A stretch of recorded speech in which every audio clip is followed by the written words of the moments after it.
labai sunki misija. Man reikėjo parašyti rašinį. Iki šiol aš vis skaičiau rašinius. Kartais pakeiksnuodavau, kad per daug žodžių.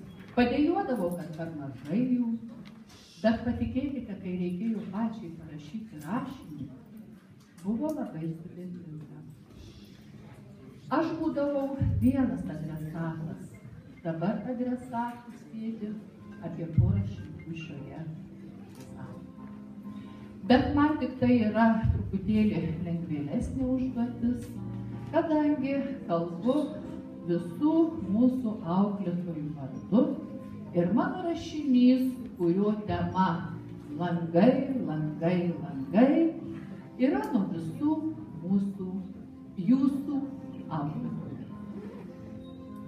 Langai, langai, langai. Kas galėtų juos aptarti, apibūdinti, suskaičiuoti, kiek ir kokių jų gyvenime jūsų yra buvę. Tai šviesūs, spalvoti, nerūpestingi vaikystės langai. Tai yra šmaikštūs, linksmi paauglystės langai, beprasmiškiausi, bet patys įdomiausi būdavo langai tarp pamokų. Nors mes kartais pavaduotoje, truputėlį pavardavom, kad langų daug, bet turbūt dėl šitų langų nė vienas nesigailite. Čia ir buvo mokyklinis gyvenimas. Langas tai yra žvilgsnis į pasaulį. Dažnai įdomu, bet kartais ir nedraugiška.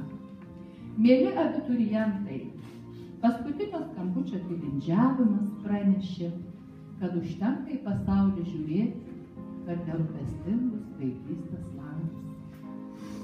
Užtenka šėlioti, žvelgiant pro paauglystės langus, ir reikia pažvelgti, kaip atrodo tikrasis gyvenimas ne už lango, o čia ir dabar.